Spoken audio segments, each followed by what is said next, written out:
Assalamualaikum warahmatullahi wabarakatuh. Perkenalkan, nama saya Yensa Fitri. Saya mahasiswa Magister Pendidikan Dasar di Universitas Terbuka Bandung dengan NIM 50.1232477. Saat ini saya akan memaparkan hasil tugas 2 saya, yaitu pada mata kuliah MPDR 5302 Studi Komparatif Pendidikan Dasar di berbagai negara. Artikel yang pertama saya mendapatkan dari jurnal internasional bereputasi yang terindeks Scopus dengan penulis Debbie Jing, Jessica Ringrose, dan teman-temannya, yaitu pada tahun 2024 dengan judul artikel Moving Beyond Masculine Defensiveness and Anxiety in the Classroom Exploring Gendered Response to Sexual and Gender-Based Violence Workshop in English and Ireland. Pengantar pada artikel pertama ini artikel ini adalah artikel yang diangkat dari kenyataan bahwa di sekolah-sekolah di Inggris dan di Irlandia terjadi peningkatan kasus kekerasan berbasis gender atau bisa disingkat dengan KBG dan kekerasan seksual terutama di kalangan remaja. Nah, itu untuk mengatasi hal ini, pemerintah dan lembaga pendidikan melaksanakan workshop pendidikan tentang kesetaraan gender dan pencegahan KBG. Ada beberapa faktor yang mungkin tadi adanya kekerasan seksual dan juga yang lainnya. Yang pertama adalah faktor budaya sekolah yang netral gender. Yang kedua, kurangnya pemahaman tentang privilege laki-laki, dan yang ketiga, pengaruh media sosial. Nah, di sini memang faktor-faktor ini salah satu, mungkin bukan salah satu ya, memang hal yang menjadi faktor penyebabnya di mana sih bahwa di sekolah itu ada yang namanya tidak kesetaraan gender gitu. Jadi banyak kasus-kasus pembulian seperti seksual, pembulian, dan juga yang lainnya. Nah, lalu bagaimana sih implikasi pada artikel tersebut? Implikasinya yang pertama adalah perlu intervensi pendidikan yang berperspektif gender sejak usia dini, yang dimana dari sejak dini itu kita harus mengenalkan bahwa gender laki-laki dan gender perempuan. Yang kedua adalah guru dan tenaga pendidik harus dilatih untuk memfasilitasi diskusi tentang gender tanpa menghakimi.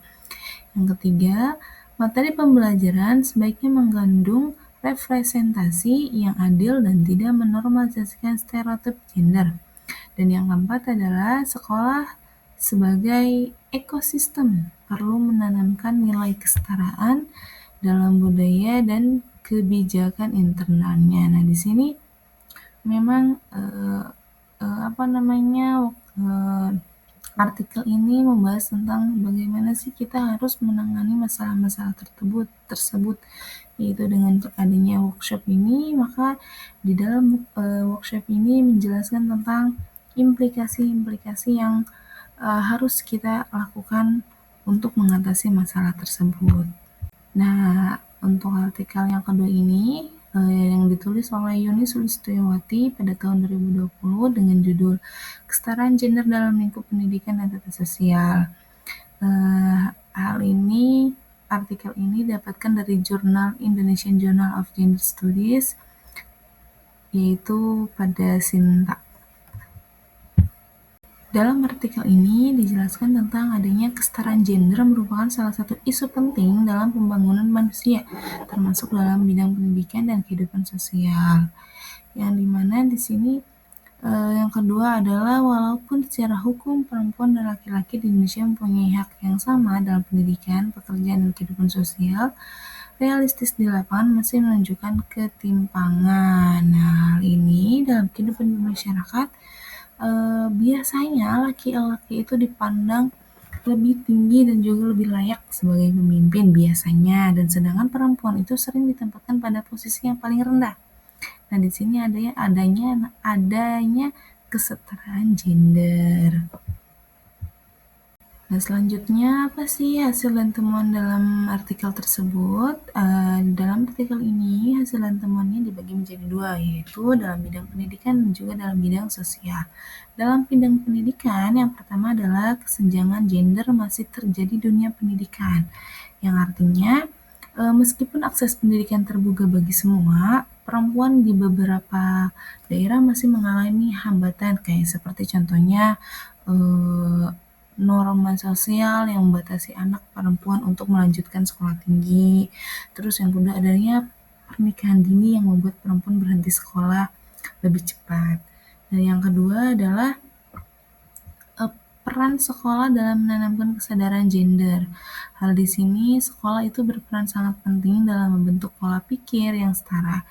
Namun di lapangan masih ditemukan adanya kurikulum dan praktik belajar yang bias gender seperti eh, contoh profesi dalam buku pelajaran sering menampilkan laki-laki itu sebagai pemimpin, perempuan itu sebagai ibu rumah tangga. Nah, terus juga guru terkadang tanpa sadar memberi perlakuan berbeda antara siswa laki-laki dan juga siswa perempuan. Dan yang ketiga adalah pendidikan sebagai alat pemberdayaan. Nah, di sini perempuan yang berpendidikan lebih tinggi itu biasanya cenderung memiliki kesadaran diri dan kemandirian ekonomi. Terus yang kedua mampu mengambil keputusan, dan ketiga berani untuk menolak ketidakadilan atau kekerasan berbasis gender. Nah, dalam temuan ini pendidikan bukan sekedar sarana akademik, tetapi alat transformasi sosial untuk mewujudkan kesetaraan gender. Itu.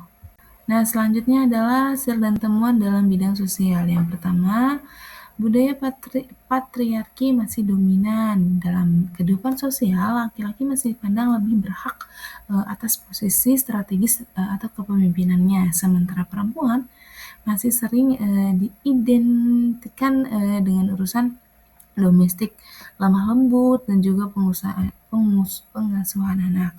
Dan yang kedua adalah ketimpangan dalam akses sosial dan ekonomi. Perempuan biasanya cenderung memiliki akses ekonomi dan sosial lebih rendah. Misalnya, upah yang lebih kecil dibanding laki-laki, peran terbatas di ranah publik dan politik, dan juga masih banyak mengalami kekerasan fisik dan verbal di ruang sosial. Nah, yang ketiga adalah kendala dalam implementasi kebijakan kesetaraan. Nah, di sini pemerintah telah memiliki berbagai kebijakan terkait gender, misalnya pengarahsutaan gender, Undang-Undang Perlindungan Perempuan dan Anak, dan juga namun hal itu implementasi di lapangan itu masih lemah, seperti kurangnya pemahaman aparat atau pelaksana kebijakan tentang konsep gender, minimnya sosialisasi dan partisipasi masyarakat, dan juga yang lainnya. Dan temuan yang utama di sini adalah perlu adanya sinergi antara kebijakan, pendidikan, dan kesadaran sosial agar kesetaraan gender benar-benar dapat dirasakan oleh masyarakat.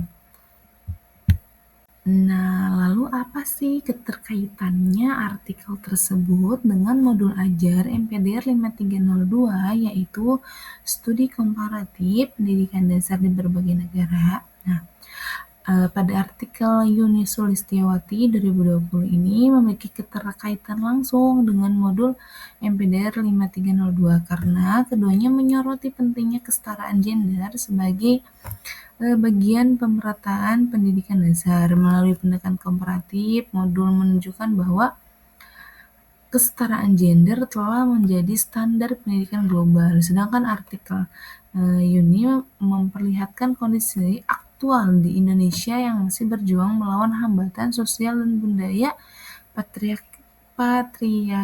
patriarkal. Dengan demikian, studi komparatif ini dapat membantu Indonesia belajar dari praktik berbagai negara untuk memperkuat pendidikan dasar yang adil gender dan keberadilan sosial. Nah, yang terakhir adanya kesimpulan dari kedua artikel tersebut. Dari kedua artikel tersebut dapat diambil kesimpulan yaitu tentang respon gender di kelas sama-sama menegaskan bahwa pendidikan adalah instrumen utama dalam menciptakan masyarakat yang adil gender. Walaupun konteksnya berbeda, Indonesia masih berjuang melawan budaya patriarki. Sedangkan Inggris dan Irlandia menghadapi resistensi psikologis dari laki-laki. Eh, keduanya menggarisbawahi bahwa pentingnya pendekatan yang holistik, membangun kurikulum, sikap sosial dan kesadaran individu. Dengan demikian, kesetaraan gender dalam pendidikan dasar hanya dapat terwujud bila seluruh elemen pendidikan baik guru, siswa, maupun masyarakat terlibat aktif dalam membangun budaya kesetaraan dan penghormatan terhadap perbedaan. Nah, mungkin cukup sekian penjelasan dari saya. Semoga bermanfaat dan mohon maaf bila masih banyak kekurangan. Wassalamualaikum warahmatullahi wabarakatuh.